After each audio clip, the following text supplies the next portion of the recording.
આર્યન નામનો એક છોકરો રહેતો હતો। આર્યનને ચિત્રો દોરવાનો બહુ જ શોખ હતો, પણ તે થોડો આળસુ હતો। તેને હંમેશા એવું લાગતું કે કાશ મારી પાસે કોઈ એવી જાદુઈ વસ્તુ હોય જેથી હું રાતોરાત મોટો કલાકાર બની જાઉં અને મારે મહેનત જ ન કરવી પડે। એક દિવસ આર્યન રસ્તા પરથી જતો હતો, ત્યાં તેને એક ચમકતી સોનેરી પેન મળી। આર્યન તો ખુશ થઈ ગયો। તેણે ઘરે જઈને કાગળ પર જેવું એક સફરજન દોર્યું અને આ શું, જોત જોતામાં એ સફરજન સાચું બની ગયું।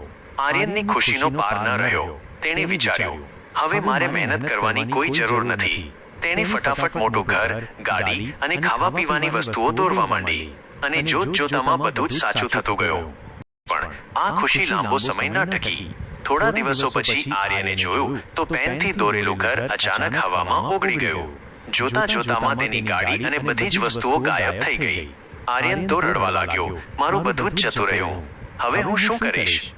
ત્યારે જ એક જ્ઞાની વૃદ્ધ માણસ ત્યાંથી પસાર થયા। આર્યનને રડતો જોઈ તેમણે પાસે આવીને ધીરેથી કહ્યું, બેટા, આ પેન જાદુઈ જરૂર છે, પણ તેનો જાદુ ત્યારે જ કાયમી રહે છે જ્યારે તમે તમારી મહેનત અને સાચી આવડતથી કંઈક બનાવો। જાદુથી મળેલી વસ્તુઓ કાયમી નથી હોતી।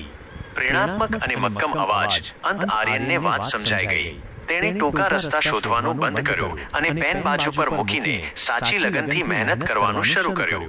મહિનાઓની મહેનત પછી જ્યારે તેણે પોતાની આવડતથી એક સુંદર ચિત્ર બનાવ્યું, ત્યારે તે પેનનો જાદુ સાચા અર્થમાં કાયમી થઈ ગયો।